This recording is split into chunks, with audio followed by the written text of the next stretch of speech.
Continuamos con nuestra serie La soberanía de Dios, y el tema en esta hora se titula El propósito de las aflicciones.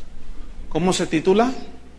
El propósito. Hay un propósito que Dios tiene en las aflicciones del cristiano. ¿Por qué Dios permite que los cristianos a veces suframos? Salmo 139, versículo 1 al 6. Vamos a leer. Oh Jehová, tú me has examinado y conocido.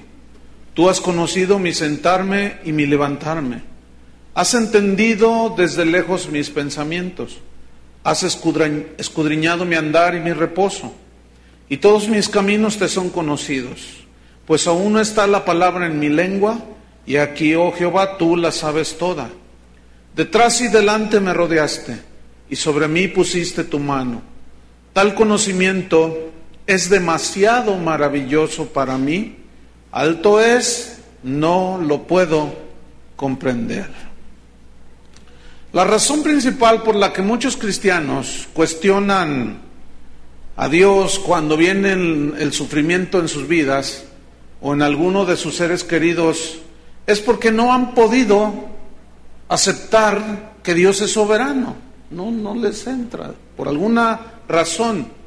No han podido entender que Dios es soberano, que Él tiene planes y propósitos muy definidos y que Él se vale de cualquier circunstancia, que muchas veces Él permite, otras veces directamente trata con nosotros. Algunos cristianos pues no logran ver que las pruebas tienen un efecto formador de carácter, porque tal vez son cristianos que no saben que a los que aman a Dios, ¿qué? Todas las cosas les ayudan para bien. Todavía no lo captan, todavía no son capaces de recibirlo, de entenderlo y de aceptarlo. David, en el Salmo 139 que acabamos de leer, ahorita vamos a estudiar estos 6 versículos, él nos enseña varias cosas muy importantes que nosotros debemos de saber. Nos enseña que Dios nos conoce perfectamente. Y eso se llama omnisciencia de Dios, todo conocimiento. También David nos enseña que Dios, que está en todo lugar, está al tanto de nuestras circunstancias y de nuestra vida. Eso se llama la omnipresencia de Dios, que Él está en todas partes. También David nos enseña que Dios tiene dominio sobre todo y sobre todas las cosas y las circunstancias. Esto se llama la omnipotencia de Dios, que Él es todopoderoso. Pues en base a estos atributos de Dios es que los cristianos, los que amamos a Dios, podemos y debemos confiar en la soberanía de Dios. Amén. El saber que Dios es omnisciente, que Él es omnipresente y Él es omnipotente. Vamos a estudiar estos 6 versículos del Salmo 139. Dice, oh Jehová, tú me has examinado. Esa palabra en el hebreo significa penetrar hasta el corazón. Interesante, ¿verdad? En otras palabras, oh Jehová, tú has penetrado a lo más profundo de mi corazón, me has examinado y conocido.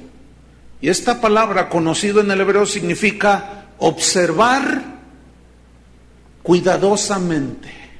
¿Qué hace Dios entonces con nosotros? David tenía este conocimiento que tú y yo necesitamos adquirir para darnos cuenta que Dios es omnisciente, que Él nos mira, nos ve, penetra hasta lo profundo de nuestro corazón y nos observa cuidadosamente.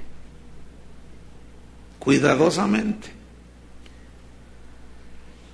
Dice el versículo 2, tú has conocido, o sea, has observado cuidadosamente mi sentarme y mi levantarme. Esto significa que Él mira cuidadosamente y está al tanto de toda circunstancia que suceda alrededor de mi vida. Porque acuérdense que somos hijos de Dios.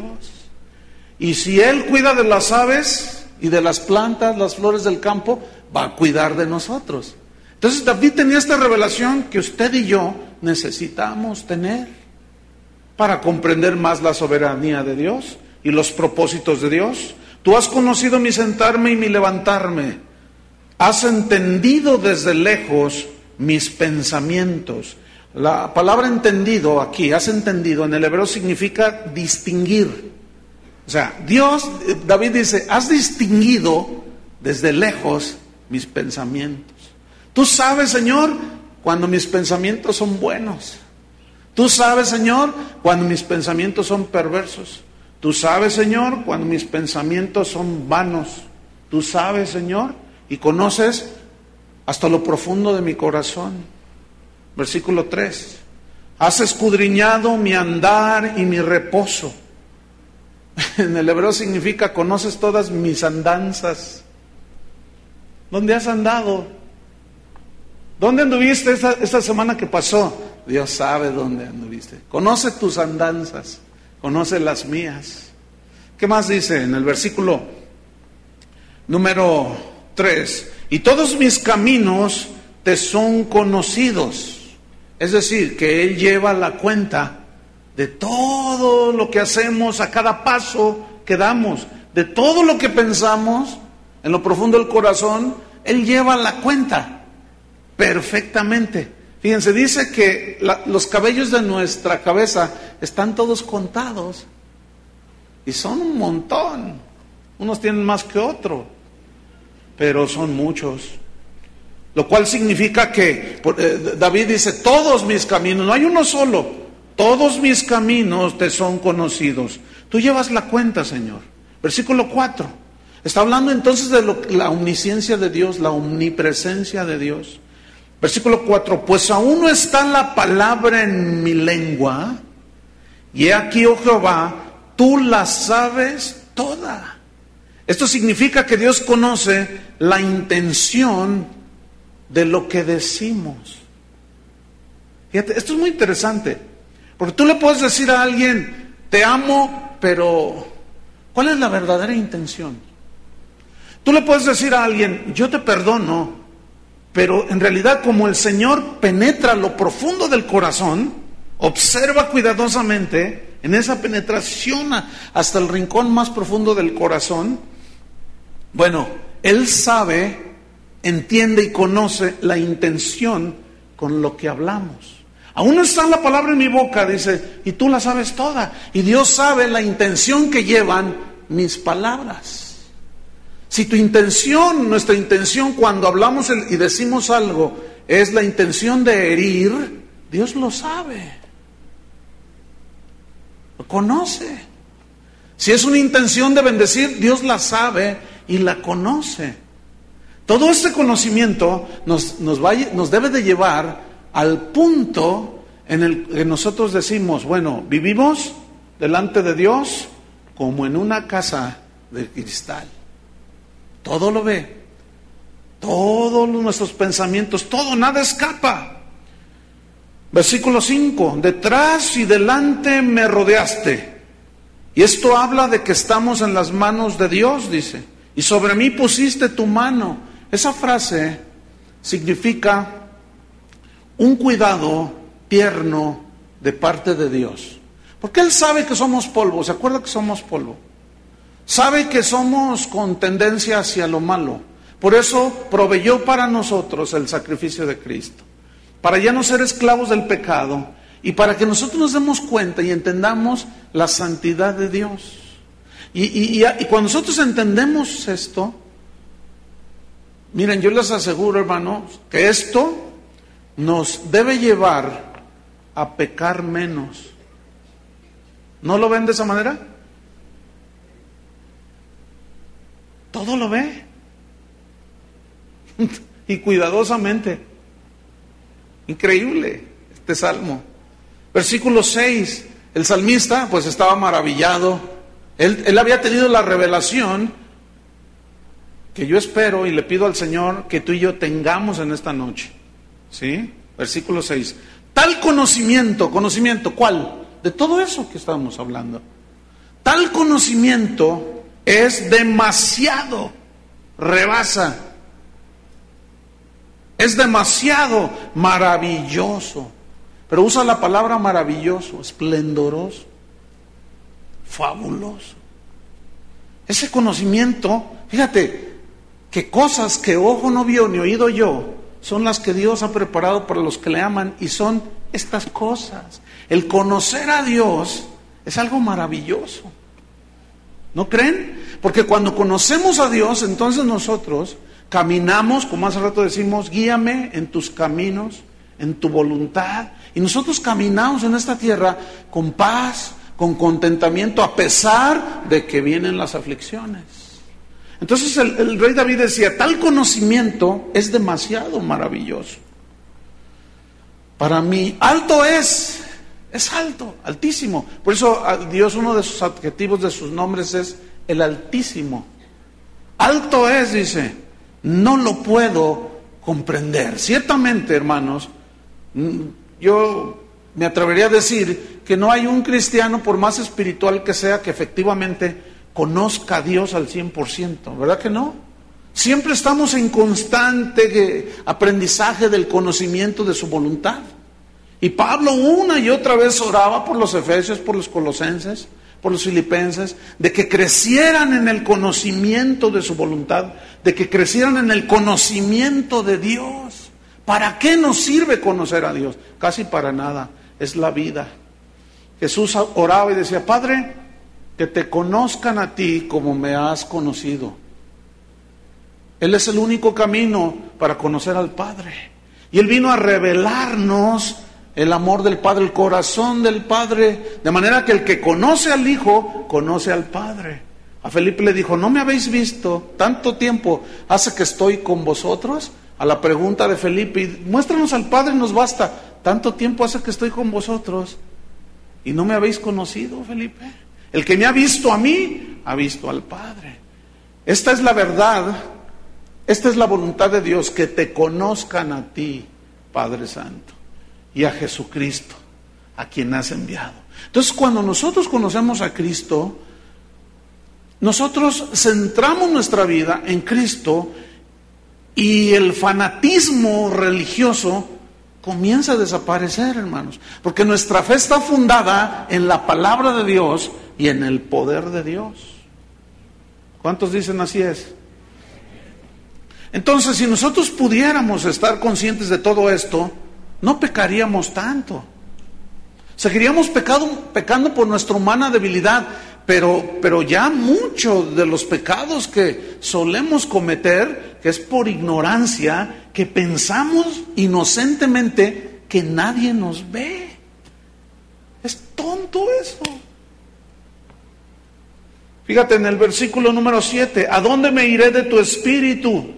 ¿Y a dónde huiré de tu presencia? Si subiera a los cielos, allí estás tú.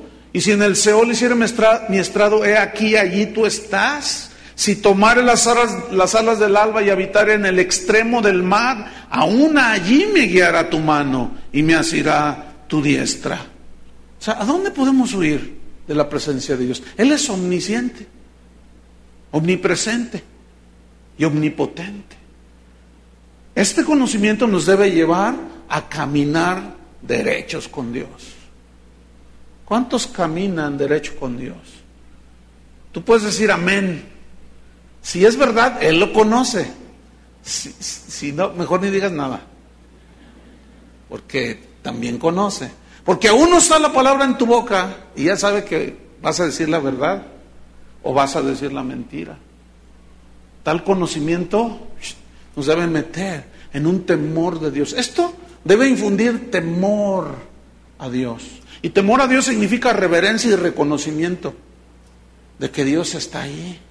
Bueno, pues ese Dios omnipresente, omnisciente y omnipotente es el que Dios quiere que conozcamos.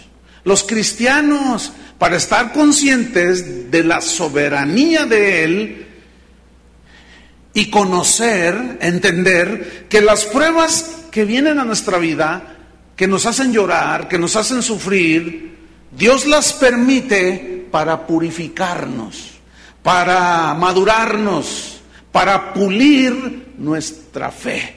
¿Cuántos tienen fe? Es necesario que tu vida sea probada y que tu fe sea pulida y sea purificada. En Isaías 45, versículo 7, allí está hablando Dios diciendo, dice Dios, yo que formo la luz, Isaías 45, 7, que formo la luz y creo las tinieblas, fíjate, que formo la luz y creo las tinieblas, que hago la paz y creo la adversidad. Algunas Biblias traen creo el mal, pero déjame decirle algo, la mejor traducción es adversidad, porque ciertamente esta creación de Dios, porque dice que Él lo creó, no se refiere al mal moral, porque ya sabemos de dónde se originó la maldad. ¿En dónde se originó la maldad? ¿En quién se originó la maldad? En Satanás. Entonces, cuando dice que Él crea el bien y el mal, crea la adversidad y la paz, no se refiere al mal moral, sino a las circunstancias que rodean las vidas de sus hijos. Por ejemplo, Dios había escogido a Israel como su pueblo santo. Lo amaba muchísimo. Sin embargo, una y otra vez se rebelaban a Dios. Se volvían a los ídolos. Saliendo de Egipto se hicieron un becerro de oro. Siempre se iban quejando. Después entraron en la tierra prometida y comenzaron a adorar a los demonios, a los baales, a los dioses de las naciones. Y Dios, fíjense, Dios provocaba una circunstancia para disciplinarlos. Les dolía, lloraban, pero lloraban. Por ejemplo, Dios usó a un rey pagano llamado Nabucodonosor para disciplinar a su pueblo. Pues ese rey pagano, rey de Babilonia, tomó cautivo a Israel. Y Dios permitió esa circunstancia en el pueblo de Israel, usando aún al rey Nabucodonosor para disciplinar, para formar, castigar y finalmente hacerle bien a su pueblo. Déjeme decirle, sigue siendo el mismo principio. Nada más que Dios lo hace de diferente manera, porque todos somos diferentes. Pero con todos Dios definitivamente trata con nosotros. ¿Cuántos son hijos de Dios? Porque si se os deja sin disciplina, entonces sois bastardos y no hijos. Y si somos hijos, somos participantes de esa disciplina, porque Él nos quiere formar a su imagen. En Job 23, versículo 10, este es un versículo tremendo. Ustedes ya vimos la vida de Job y establecimos que es muy posible que no haya otro caso en la Biblia como el caso de Job. Él fue llevado a la prueba y al sufrimiento hasta el extremo. Pero su final también fue de mucha bendición, ¿no es cierto? Y Dios siguió y continuó sintiéndose contento y satisfecho de Job, que hasta lo presumió. En Job 23, 10 dice así, Mas Él, o sea, Dios conoce mi camino, me probará y saldré como oro. ¿Quieren que estudiemos ese versículo? Está buenísimo, les va a doler, pero es bueno, porque van a entender. Fíjense, el otro día recibí un correo, no conozco a las personas, son de aquí, se identificaron, somos la familia tal. Pastor, dice, estamos pasando unas pruebas tan difíciles en nuestras vidas, a nivel familiar, dice, pero las enseñanzas sobre la soberanía de Dios nos tienen tan firmes, pastor, que seguimos alabando a Dios y confiando en Dios. ¿Ve lo que produce el conocimiento de la soberanía de Dios? Por eso es una tristeza cuando a la gente, a las ovejas de Dios, no se les instruye, no se les enseña todo lo que debemos de enseñar los pastores. Porque a la hora de los problemas las pobres ovejas no saben qué hacer. Y al rato se andan yendo apostatando de la fe. Vamos a ver este versículo, Job 23:10. Mas él conoce mi camino. Aquí conoce significa ver. Es diferente la palabra que aparece allí. Mas él ve, conoce. ¿Qué ve? A ver, pongan sus ojos ahí en la Biblia, no me vean a mí, porque me van a ir siguiendo ahí. Mas él conoce, ve mi camino. Aquí camino viene del hebreo derek, que significa el curso de mi vida.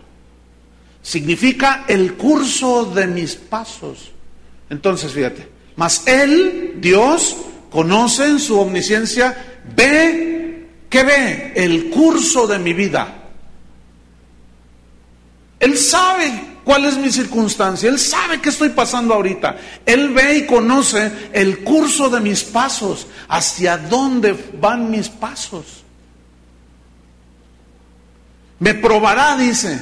Y aquí probará, del hebreo barjan, significa, es una palabra que se usaba cuando se mencionaba acerca de purificar metales, como el oro o la plata. Entonces, barjan significa probar el metal por medio del fuego. Por eso dice aquí Job, él conoce, ve mi camino, él sabe cuando mis caminos no son buenos, mis pensamientos tampoco. Aún no está la palabra en mi boca y él la sabe, pero él dice me probará, me va a probar como un metal. Pero también barjan, que se tradujo probar metales, significa investigar, significa examinar. Entonces podemos entenderlo un poco más el versículo. Mas él ve, conoce mi corazón, conoce el curso de mi vida, el curso de mis pasos. Él me probará como se prueba el oro. Él investigará lo que hay en mi corazón. Él quiere un corazón limpio. Jesús dijo, bienaventurados los limpios de corazón. ¿Cómo es que se purifica el metal? El oro, por ejemplo, por medio del fuego. Y a través de esa purificación del fuego, es como la escoria que contamina la pureza del metal. Al ser fundido el metal, la escoria sale a flote y el metal se viene hacia abajo. Y decimos que es de 24 quilates, lo más puro que puede ser. Entonces, significa probar los metales, sí, pero significa investigar, significa examinar. Y esto se refiere al corazón. Porque Dios está interesado en nuestro corazón. ¿En qué está interesado Dios? En nuestro corazón. Toda avaricia, todos celos, toda amargura, Él quiere limpiarla. Él quiere purificarla. Él examina tus pasos, conoce el curso de tu vida, de tus pasos.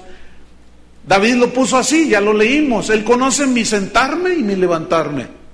Me acuesto y ahí estás. Me voy para allá y allá estás. Todavía no hablo y ya conoces lo que voy a decir. Uy, tú lo sabes todo, Señor. Por eso es Dios. Por eso es soberano. Porque como todo lo conoce, Él tiene dominio sobre todo. Me probará, dice, y saldré como oro.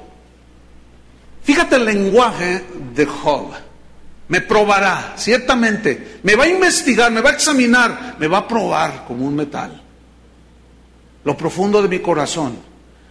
Pero saldré como oro. Yo quiero que ustedes noten que Job no está rechazando ni reprendiendo la prueba que lo hizo llorar.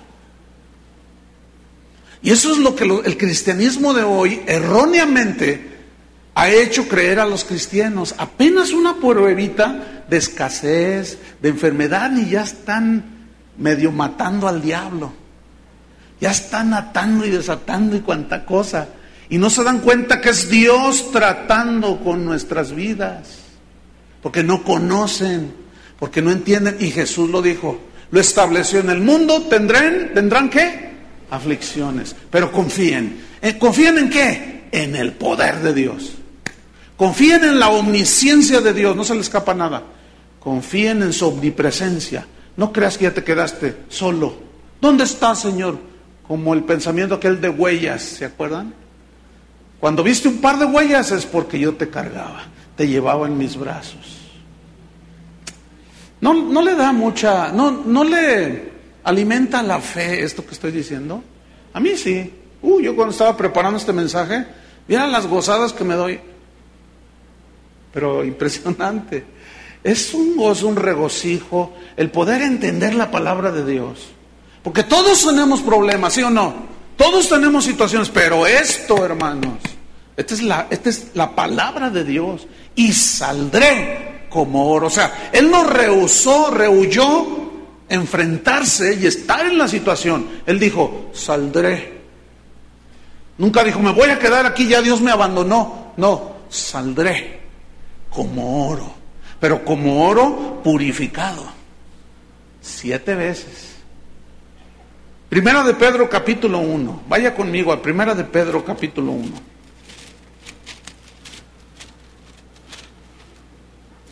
En el versículo número 6.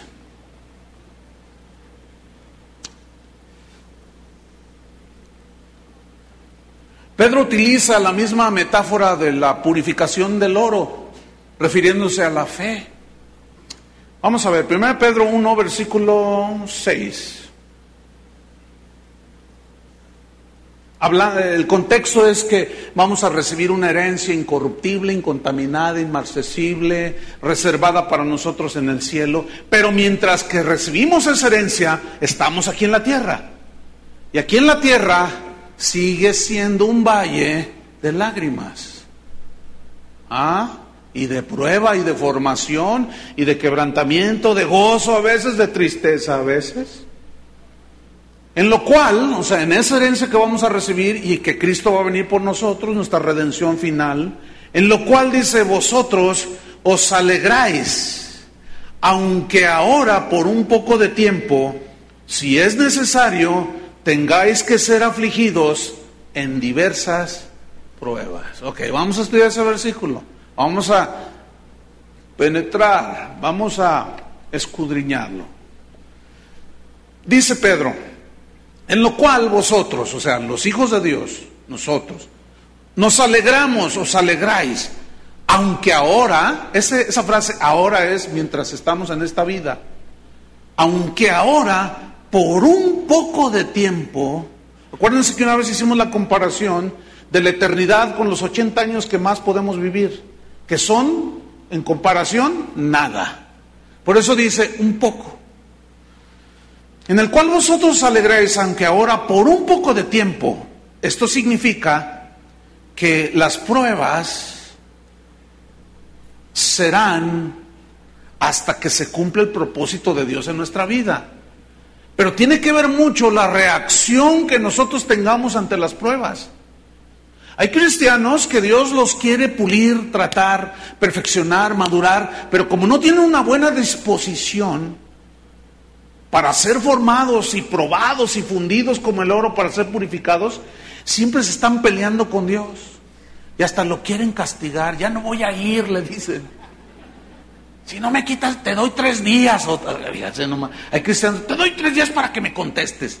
Y el Señor ahí todo desesperado porque no sabe qué hacer. Nada más le diste 3 días. Ya no castiguen a Dios así, por favor. Entonces, en lo cual vosotros alegréis, aunque ahora por un poco de tiempo, si es necesario. Esta palabra, necesario, se tradujo del griego dei, que significa conveniente. Significa significa cuando sea conveniente ser tratados. Por ejemplo, si Dios te dice algo y tú desobedeces, como a Jonás, ¿se acuerdan? Él había aceptado el llamamiento de profeta. Él había aceptado servir a Dios. Pues un día Dios le dijo, ve y predícale a Nínive. Y dijo, no quiero, no voy. Que vayas y les prediques. Y dijo, no voy. Y quiso huir de la presencia de Dios, así dice en el libro de Jonás. Y se metió a un barco, ¿y qué hizo Dios? Preparó el crisol para probar y para perfeccionar y disciplinar, ¿qué? A su hijo Jonás, a su profeta. Entonces dice, pero por ejemplo, cuando hubo otros casos en la Biblia cuando Dios les decía que hicieran algo y ellos lo hacían, ellos obedecían, entonces no era necesario. Por eso dice aquí, fíjate, por un poco de tiempo si es necesario, cuando sea conveniente, Dios, por tu bien, te probará. Dice, volvamos al versículo 6. Si es necesario, conveniente, tengáis que ser afligidos. Ay, eso no nos gusta, ¿verdad que no? Afligida y no llorar. No me gusta a mí. ¿A ustedes les gusta? No. Tengáis que ser afligidos. La palabra afligido se tradujo de una palabra lupeo, del griego, que significa entristecidos. Fíjate, vamos a tomar otra vez.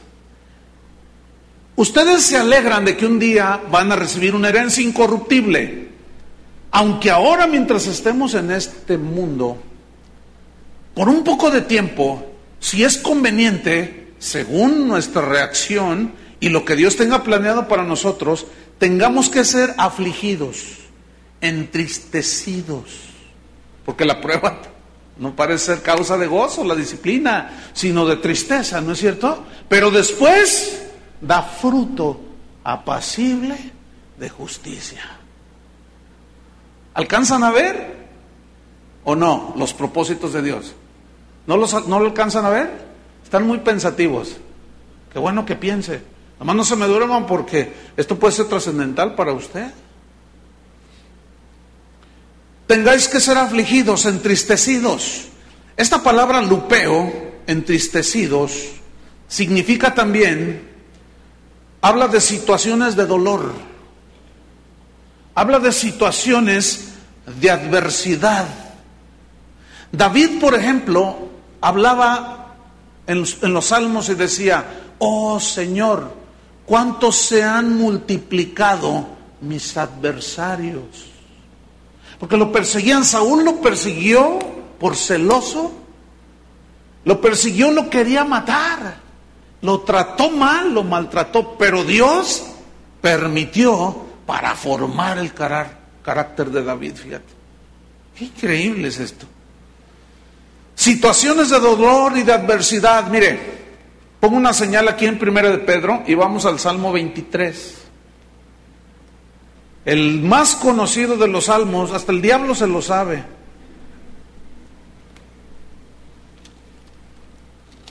Cualquier borracho que anda allá afuera se lo sabe. Este es el salmo más conocido de la Biblia. Salmo 23, versículo 4. Ponga mucha atención. Salmo 23, 4. ¿Ya lo tiene? Fíjese, ahí va. Aunque ande en valle de sombra de muerte. La palabra clave es aunque. O sea que sí le aunque. Aunque. O sea, no me importa. Yo sé que puedo andar en el valle de sombra de muerte. Es más, de seguro va a haber tiempos en mi vida en que voy a caminar por el valle de la sombra y de la muerte. Donde no hay mucha claridad, donde hay mucha aflicción y prueba y dolor. Pero yo quiero que note el conocimiento de David. Aunque, no me importa. Yo sé que pasaré, pero aunque ande, camine, que Él conoce todos mis caminos, aunque ande en valle de sombra de muerte, ¿qué dice? Ponga mucha atención. Esto es muy importante para nosotros los hijos de Dios. No temeré mal alguno. Ahora, Él no dice que no va a pasar por ese valle. ¿Verdad que no dice que yo reprendo, yo ato? No dice nada de eso. Dice, yo ciertamente voy a andar, pero aunque ande en valle de sombra de muerte, no temeré mal alguno. ¿Por qué? Porque Él es omnipotente, porque Él es omnisciente y en su soberanía Él tiene todo en control. ¿Cuántos dicen amén? No temeré mal alguno, porque tú, ¿qué? Estarás conmigo. Fíjese el lenguaje. Ese sí es el lenguaje de la fe. Ese sí es el lenguaje que debemos hablar nosotros. No las afirmaciones mágicas, ¿verdad? De que lo que yo digo recibo y lo que yo decreto. No. Eso es otra cosa. Ese es otro evangelio. Pero la verdadera palabra de Dios, fíjese cómo es. No que no pase aquello, sino que cuando estoy allí, en el valle de sombra de muerte, yo voy a confiar en Él y no voy a temer ni mal alguno, porque tú estarás conmigo. ¿En dónde estará conmigo? En el momento de aflicción, en el momento de dolor. Tu vara y tu cayado, ¿qué dice? Me infundirán aliento. O sea, no me va a dejar desmayar Dios. Porque tampoco la vida cristiana son puras pruebas. No, también hay momentos de alegría y de gozo. Acuérdense que es un equilibrio. Fíjense el versículo 5, Dice, aderezas, preparas mesa delante de mí en presencia de mis angustiadores. Ahora, fíjense, preparas mesa, hay alimento para mí, hay cuidado de ti para mí. ¿Delante de quién? De mis angustiadores. No sé si usted alcanza a captar. O sea, puede estar en el momento de abundancia, pero ahí siguen los angustiadores, acechando. El diablo para hacernos caer, la carne para arrastrarnos, el pecado para querernos hacer esclavos otra vez, los malos sentimientos para volvernos a agarrar. Pero ¿qué dice aquí? Que Él prepara mesa en presencia de mis enemigos, de mis angustiadores. Ahora, en presencia de ellos, no dice que, fíjate, que Dios, hay otros salmos que dicen que Él hizo alejar a mis adversarios. Bueno, hubo ocasiones en que Dios hizo alejar a los enemigos de Israel, pero hubo ocasiones en que los mismos enemigos de Israel, Dios hizo a un lado para que se los surtieran.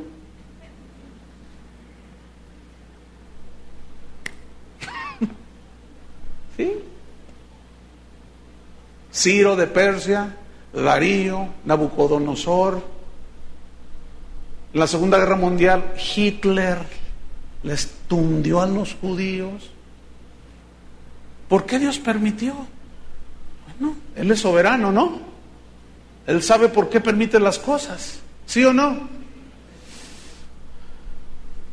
Unges mi cabeza con aceite. Ah, eso es hermoso, ¿no? El pastor así natural usaba el aceite para sanar las heridas de la oveja, que se golpeaban unas a otras. Cuando pasaban el valle de sombra de muerte, que era un valle que existía ahí en Israel, donde había muchos lobos, había fieras que por lo mismo hondo y profundo de la cuneta, de la montaña, se hacía oscuro. Entonces, ese valle de sombra era terrible, pero ellos tenían que pasar porque del otro lado estaban los verdes pastos. Entonces, pasamos por allí, pero ¿qué hay después de una gran prueba? Una gran bendición. Después del huracán, de la tempestad, ¿qué viene? La calma. Entonces, si usted está pasando una situación, mire, soporte, parado en la roca, sabiendo que Dios lo está formando, está tratando con usted. Después vendrá esto: unges mi cabeza con aceite, curas todas mis heridas, Señor. ¿Ven? Porque el aceite tenía propiedades curativas y ungían a las ovejitas para curarlos con aceite de oliva. Unges mi cabeza con aceite. Y quiero que note la siguiente frase: mi copa está rebosando. Ese era otro momento. Ese era un momento de victoria, de satisfacción. Pero vino después de ¿qué? Del valle de sombra de muerte. ¿Están entendiendo, hermanos? Vamos a Primera de Pedro otra vez. En el cual vosotros os alegráis, aunque ahora por un poco de tiempo, si es necesario, tengáis que ser afligidos de diversas pruebas. Diversas pruebas. Mire, vea lo que encontré. Está interesante. Diversas pruebas. La palabra diversas se tomó de una palabra griega, poikilos, que significa literalmente multicolor. A ver, ¿cuántos lo entienden a qué se refiere en diversas pruebas? O sea, pruebas de todos colores. De todos colores y sabores. No sé cuántos de ustedes están ahorita en una situación de que pasan una prueba, salen de la prueba y luego entran a otra. Y luego salen y luego entran a otra. Y luego dicen, ay Señor, ya no siento lo duro sino lo tupido. Dicen, Señor, ¿hasta cuándo? ¿Hasta cuándo? Y te sientes con el agua hasta el cuello aquí, sientes que ya. Y luego sales de esa y vuelves a entrar a otra. Multicolores. De todos colores, de todo tipo de pruebas. Económicas, familiares, en tu trabajo. Tú dirás, si me hubieran dicho a lo mejor que ser cristiano incluía todo esto, mejor me hubiera hecho mormón.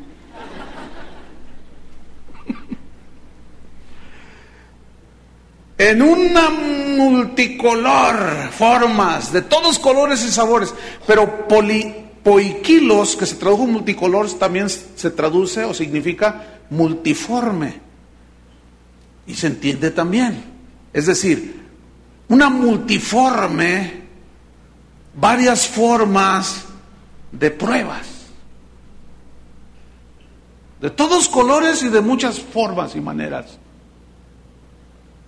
La palabra pruebas, cuando dice diversas pruebas multicolores, que ya expliqué, pero pruebas, ¿qué es pruebas aquí? Se tradujo del griego peirasmos. Es bien interesante esta definición. Peirasmos, que se tradujo aquí pruebas. Significa literalmente, escuchen, experimentar lo bueno y lo malo. A ver, ahí va, otra vez.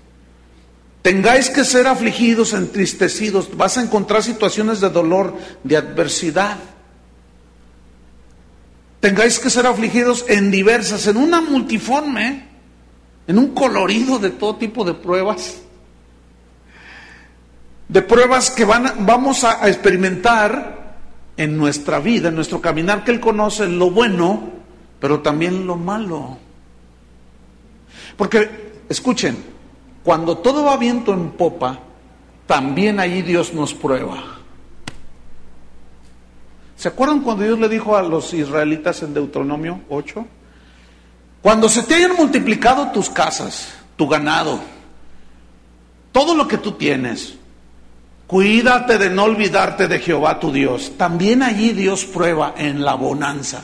Y muchos no entienden eso, no agarran la onda. Es más, creo que es más peligrosa. Es cuando está en bonanza. Porque cuando está en bonanza todo, tendemos a olvidarnos de Dios.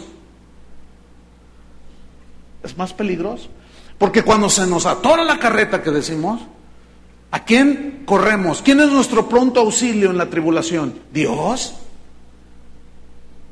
Por eso dice multiforme, muchas maneras de pruebas, en lo bueno y en lo malo.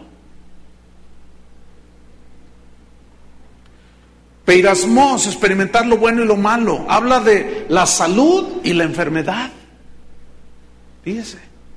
Habla de la escasez y la abundancia. Pero tiene un significado o un propósito para producir en nosotros, según el texto, efectos beneficiosos. Es decir, todas esas pruebas serán para nuestro beneficio. Déjenme mostrarle una escritura muy interesante. Vayamos a Gálatas capítulo 4. Gálatas capítulo 4. En el versículo número 13 y 14, para probarle en la Biblia lo que acabo de afirmar. Gálatas 4:13. Está hablando Pablo y dice: pues vosotros sabéis, ahí está, sabéis, que a causa de una enfermedad del cuerpo, ¿quién estaba enfermo ahí? ¿Y por qué no reprendió la enfermedad? Seguramente oró. Hay otro caso en Corintios 12, 2 Corintios 12, cuando oró 3 veces, ¿se acuerdan? Y Dios le dijo: bástate mi gracia. Pero fíjate lo que dice allí. Ustedes saben, Gálatas, que a causa de una enfermedad del cuerpo, un momento en que él se enfermó en su cuerpo. Contrario a lo que enseñan algunos por allí de que el cristiano no debe de enfermarse. Dice, a causa de esta enfermedad del cuerpo, escuchen, algo que le dolió a él, que le probó a él, ¿qué sucedió? Fue para beneficio. A causa de esta enfermedad os anuncié el evangelio al principio. O sea, él tenía otros planes, hermano. Él tenía planes de quedarse allí. Pero de pronto se enferma. Se enfermó Pablo. Y en ese reposo de la enfermedad, no perdió el tiempo y posiblemente llegó alguien, lo visitó un médico, qué sé yo, y comenzó a hablarles del evangelio. Pues empezaron a convertirse. Y fíjense nada más qué cosas. Se formó una iglesia, la iglesia de los Gálatas. Yo quiero que usted trate de ver cómo Dios en su soberanía permite esto. Pero yo quiero que usted trate de captar el corazón de Pablo. ¿Hay queja en él por la enfermedad? No. ¿Hay algún reproche hacia Dios? Yo soy tu hijo, yo soy hijo del rey, ¿por qué yo soy mejor cuando estoy sano, predico mejor? Sí, es cierto. ¿Verdad que sí? Yo predico mejor cuando estoy sano que cuando estoy enfermo. Pero el hermano Pablo me contó usted una historia bien tremenda. Dice que de pronto le dio un dolor. Él se agachó y le dio un dolor y se quedó mal. No se podía enderezar, dice. Entonces lo llevaron al hospital.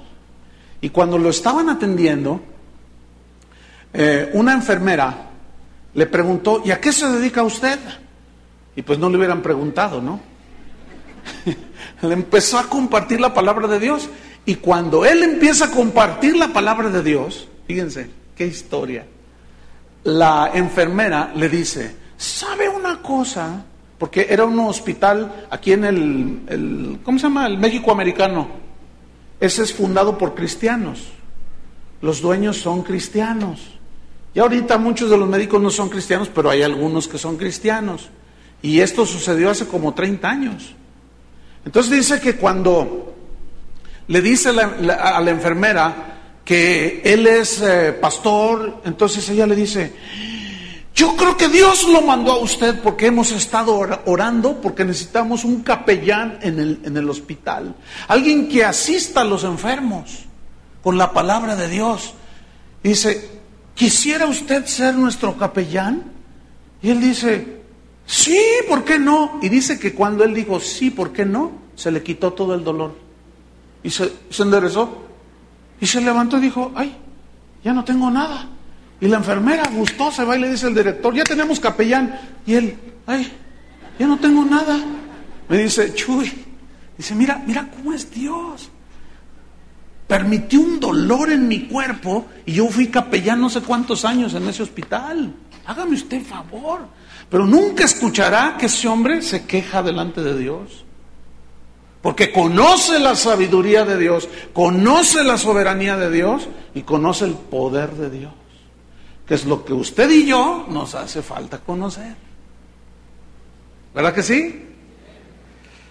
Versículo 14, dice Pablo: a causa de una enfermedad del cuerpo os anuncié el evangelio y no me despreciasteis ni desechasteis por la prueba que tenía en mi cuerpo. Fíjate, no lo tuvieron a menos. Dijeron: no, pues habla del poder de Dios y está enfermo. Antes bien, fíjese, me recibisteis como a un ángel de Dios, como a Cristo Jesús. Qué increíble. Ahora, vamos a Primera de Pedro otra vez. Y vamos a ver cuál es el propósito de tener que ser afligidos con diversas pruebas, multiformes pruebas, de todos colores y sabores, que es para nuestro beneficio, pero en el versículo 7 nos lo aclara más todavía Pedro, fíjate. Tengamos que ser afligidos de diversas pruebas, 7, para que, sometida a prueba vuestra fe, ¿se acuerda de Job? Me probará y saldré, ¿qué? Como el oro. Me meterá al crisol, purificará mi fe, mi vida. Entonces, para que sometida a prueba, esta palabra, sometida a prueba, esta frase, viene del griego dokimón, que significa literalmente pasar por el crisol. Y el crisol es el instrumento que usan los joyeros para fundir el metal, los metales. Entonces, sometida a prueba, nuestra fe, o sea, mi fe, nuestra fe, tu fe, va a ser pasada por el crisol. ¿Qué va a ser pasada por el crisol? Pregunto. Usted me responde, ¿qué? La fe. Nuestra fe, tu fe. Ahora, fe viene de una palabra griega, pistis, que significa confianza en Dios. Pistis, que se tradujo fe aquí, significa fidelidad a Dios. Significa convicciones del Evangelio. Ahora, ¿qué va a hacer el Señor? Va a meter a prueba, a purificar, ¿qué? Nuestra fe. Va a probar qué tanta es nuestra confianza en Dios. Tú puedes tener una medida de fe en tu confianza en Dios, pero Él quiere que tengas más y más cada día y más, y que tu confianza y convicciones de las verdades del Evangelio y tu fidelidad, Él quiere que cada día sea más, más y más. Ahora, definitivamente nuestra confianza puede estar contaminada de dudas, ¿no es cierto? Nuestra fidelidad puede fallar porque confiamos más en los hombres o en las cosas del mundo que en Dios. Nuestras convicciones del Evangelio se pueden venir abajo cuando el mundo nos ofrece algo y ya negamos que somos cristianos y diluimos la palabra. Nos diluimos, parecemos iguales a los del mundo por cómo vivimos. Nuestras convicciones no están muy puras. Nuestra fidelidad, coqueteamos con el otro a veces. Nuestra confianza en Dios a veces falla. Ahora, fíjese, sometida en el crisol, ¿qué? Nuestra fe. ¿Se acuerda de Daniel? El joven que fue llevado cautivo a Babilonia precisamente por el rey Nabucodonosor. Dios le dio gracia en medio de ese reino pagano, lleno de adivinos, lleno de idólatras, lleno de adúlteros, lleno de borrachos. Dios le dio gracia, porque era un hombre, era un joven con convicciones tremendas acerca de su Dios, con una confianza en Dios, que es la que Él quiere que tú y yo desarrollemos. Entonces Dios lo puso en un lugar de privilegio, ya en el gobierno, en Babilonia, fíjate nada más. Entonces un día los detractores de Daniel, los envidiosos, los celosos, dijeron, ¿cómo que este judío? Vamos a agarrarlo en algo. Y le empezaron a investigar y no le agarraron nada. No le encontraron ni un vicio, no le encontraron nada. Dijeron, no, ya sabemos, dice uno, vamos a hacer algo en lo relativo, en lo que tiene relación con su Dios. Entonces van estos con Nabucodonosor y le dicen, oye rey, ¿por qué no haces un decreto de que todo aquel que ore a otro Dios que no sea la estatua de oro que has levantado, se ha echado al foso de los leones? Y dice, claro que sí, pues le picaron el orgullo y este era pagano, claro, un decreto, los reyes son los únicos que pueden decretar. Y hizo un decreto y dijo, todo aquel que ore a otro Dios será echado en el foso de los leones. Y se publicó el decreto. Y llegó a Daniel el decreto. Y lo miró. Y aventó el papel por allá. Y dice que entró a su cuarto como todos los días lo hacía. Y doblada su rodilla, 3 veces al día oraba, como solía hacerlo antes. ¿Y a mí qué me importa que Nabucodonosor diga que no se ore al Dios vivo? A mí qué me importa, es mejor obedecer a Dios antes que a los hombres. Y se hincó. Y los chismosos envidiosos aquellos ya lo estaban mirando. Y que sacan esos teléfonos que tienen cámara. Y que le toman una. Y que van con el Nabucodonosor, le dicen, tú diste un decreto. Que todo aquel que orara a otro Dios se ha echado en el foso de los leones. Yo lo firmé, dice el Nabucodonosor. Tráiganse el proyector, dice. Y que lo sacan ahí. Y ahí estaba Daniel. Padre, tú eres el único Dios. Tú eres tan bueno. Señor, estoy aquí cautivo, pero tú estás conmigo. Estoy en el valle de sombra y de muerte. Toda mi familia, quién sabe dónde esté. Pero tú estás. Y ahí estaba orando. Dice, tráiganmelo. Y lo traen. ¿Qué no sabías que no debes orar a otro Dios? Y Daniel se queda así. Pues calienten el horno 7 veces y métanlo allí. A ver si Dios te salva.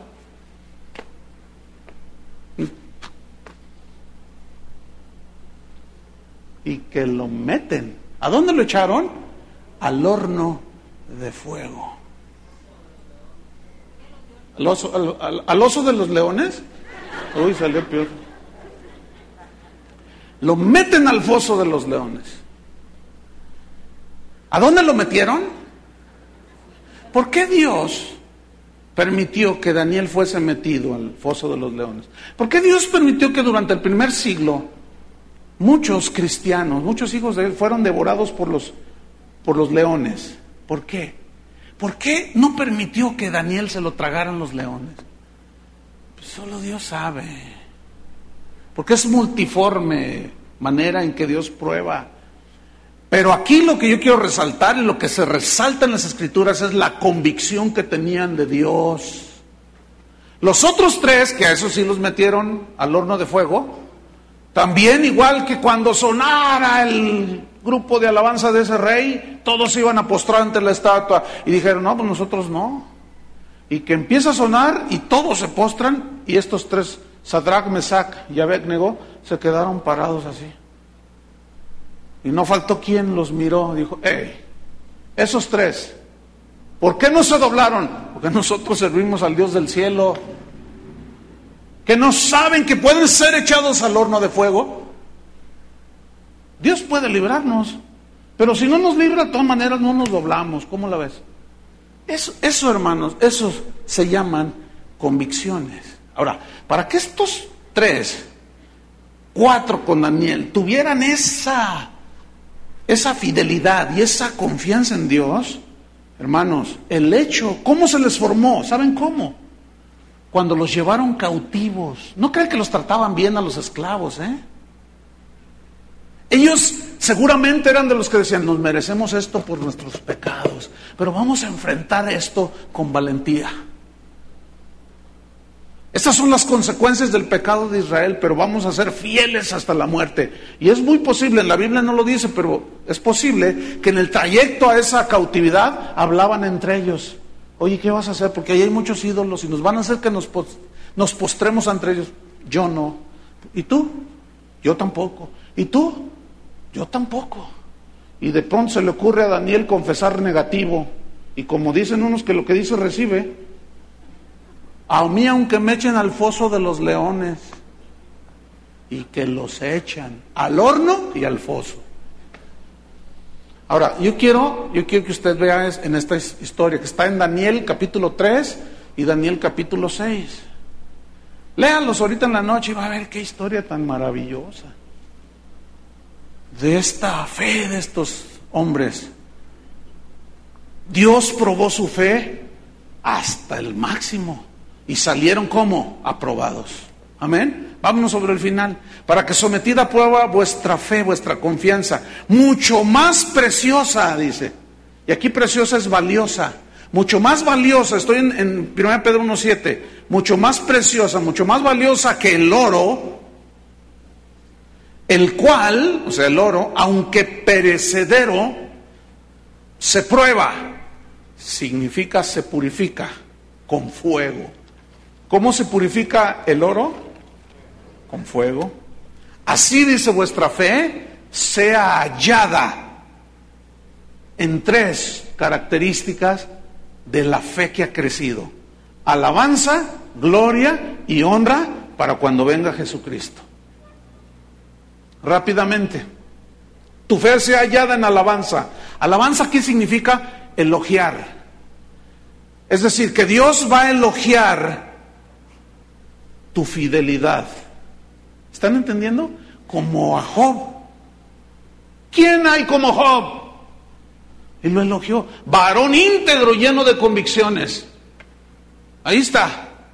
Sea hallada tu fe probada en alabanza, sea encontrada, elogiada por Dios, como la fe de Abraham, como la fe de Gedeón, como la fe de los héroes de la fe de Hebreos capítulo 11, de Barak, Sansón, Jefté. ¿Y qué más tiempo me falta? Dijo el escritor, contándoles de todos estos que por fe conquistaron reinos. Otros, dice, sufrieron hambres, otros fueron partidos a la mitad, pero todo eso por amor a Dios. Porque ellos no tenían sus ojos puestos en esta tierra, sino tenían su mirada puesta en la ciudad celestial, cuyo arquitecto y constructor es Dios. Esos eran otros cristianos. Los de ahora parecemos de chocolate. Somos tan delicaditos, un poco de calorcito y nos derretimos. Nuestra fe, tu fe se halla en alabanza, en gloria. Esta palabra se tradujo del griego doxa, que tiene varios significados según el contexto. Y aquí gloria significa buena opinión, buena estima delante de Dios. Fíjate, ¿cómo será entonces un cristiano que es pasado por el crisol, por el fuego de la prueba, para que su fe sea hallada, elogiada por Dios? Dios la elogie y diga, ese es mi siervo fiel, esa mujer fiel, como Job. Una buena opinión que Dios tenga de ti, una buena estima que Dios tenga de ti como la tenía de Job. Y por último, alabanza, gloria y honra. Esta palabra honra significa en el original valor inestimable. Fíjate lo que Dios quiere hacer con nuestra fe, que sea mucho más pura que el oro, mucho más valiosa que el oro. Por eso aquí honra significa de valor inestimable. Porque tú ciertamente no puedes no traer dinero en tu bolsa, pero tienes fe. ¿Qué es mejor? La fe. Porque sin fe es imposible agradar a Dios. Y todo esto para cuando Jesucristo venga por sus hijos. ¿Cuántos lo están esperando? Bueno, entre tanto que Él viene, vamos a ser probados, hermanos. Pero confiemos en la soberanía de Dios. Amén. Déjenme hacer una paráfrasis de lo que le acabo de compartir. Esto tarda 2 minutos. ¿Qué es una paráfrasis? Es una explicación amplificada de un texto, con el propósito de hacerlo más claro. Entonces yo voy a tomar todo el estudio que hice y ponga mucha atención. Cuando entiendo que Dios en su omnisciencia y omnipresencia, que Él todo lo sabe, Él está en todos lados, ve mis caminos, Él ve el curso de mi vida, Él conoce la dirección de mis pasos, Él me probará como un metal valioso, pero lo hará a través del fuego para purificarme, para investigar y examinar lo profundo de mi corazón, con el propósito de purificarlo. Pero yo sé que saldré mejor que el oro, porque yo sé que es necesario, que es conveniente para mí que tenga que ser afligido. Seguramente me pondré triste, en algunas situaciones lloraré, tendré dolor y adversidad. Sé que vendrán pruebas de todos colores y sabores. Tendré tiempos buenos, gloria a Dios, pero tiempos malos también. Tendré salud, a veces vendrá la enfermedad, a veces tendré escasez, a veces habrá abundancia. Entiendo entonces que mi fe tiene que pasar por el fuego del crisol. Dios tiene que probar mi fidelidad, quiere purificarla. Dios tiene que probar mi confianza en Él, quiere limpiar toda duda. Y tiene Dios que probar mis convicciones del Evangelio, como probó a Daniel, como probó a aquellos 3 jóvenes, que probó su fe, porque la fe pasada por fuego es más valiosa que el oro que perece, porque yo quiero ser hallado en alabanza, que Dios reconozca y elogie mi vida, que Dios tenga una buena opinión de mí, una buena estima de mí, como la tuvo de Job, y que mi fe tenga un valor inestimable para cuando nuestro Señor Jesucristo venga por nosotros. Amén. Gloria a Dios. Amén. Póngase de pie, hermano. Levanta tus manos al Señor. Yo no sé qué tipo de necesidad y situación estés pasando. Dios la conoce, Él conoce el curso de tu vida. Conoce tu sufrimiento, tu desaliento, tu escasez. Algunos que están en un tiempo ahorita de abundancia, cuídense. Es muy peligrosa esa situación. Denle gracias a Dios, pero cuídense de no olvidarse del Señor. Los que están enfermos, digan como Daniel, como estos 3 hombres, como el mismo Pablo: me glorío en las debilidades, en mi enfermedad. Es decir, a pesar de, aunque ande en valle, yo sé que Dios puede sanarme y puede hacer un milagro. A veces los hace. ¿Se han fijado? Hemos tenido aquí sanidades de cáncer, hasta de SIDA, y comprobados. Pero a veces otros que vienen enfermos con esa misma enfermedad se mueren. ¿Qué pasó allí? La soberanía de Dios, hermanos. Dios es dueño de todo. Amén. Levanten sus manos alto y denle gracias a Dios. Díganle: Señor, te damos gracias por tu palabra. Gracias porque tú nos enseñas el camino. Gracias porque tú, aún en medio del dolor, confortas nuestra alma. Señor, tu palabra dice también que cuando estamos en aflicciones, tú sustentas nuestra vida. Tú nos consuelas. El Espíritu de Dios que mora en nosotros habla palabras de aliento. Y estas palabras, aunque son, tal vez nos confrontan y son reales, verdaderas, a pesar de eso nos dan paz, porque sabemos que tú eres soberano y que tú tienes todo en control, Señor. Te damos gracias. Yo sé, Señor, que tú puedes sacarme de la situación en la que estoy. Para ti no hay nada imposible. Pero si permanezco un poco más, tú sabes por qué, Señor. Yo simplemente te daré gracias. Y si tú decides que esté así, no me importa, Señor, aunque ande en valle de sombra de muerte, aunque un ejército acampe alrededor de mí, no temerá mi corazón. Señor, tú cuidas de tus hijos, y en esta mañana cuidas de nosotros, enseñándonos tu palabra. Te agradecemos, Señor. Gracias por cada prueba, cada situación, sabiendo que la tribulación produce paciencia. La paciencia prueba nuestro carácter. Esa prueba produce confianza. La confianza, la esperanza no avergüenza, porque sabemos que un día Él vendrá por nosotros y se acabará todo. Pero mientras estemos en esta vida, en esta tierra, hay que ser realistas, hermanos. Mientras estemos en este cuerpo, tendremos luchas, tendremos sinsabores, habrá bonanza, habrá abundancia, habrá de todo. Por eso la Biblia dice en Apocalipsis que allá en el cielo no habrá más llanto, ni más tristeza, ni más dolor. Pero mientras estamos aquí, hermano, Armémonos de ese pensamiento de que Dios es soberano.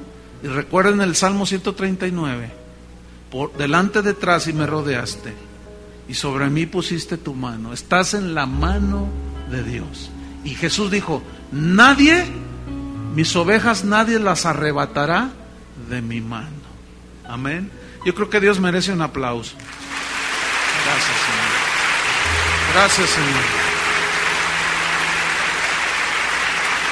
Aleluya. Gracias, Señor. Amén. Que Dios los bendiga a todos.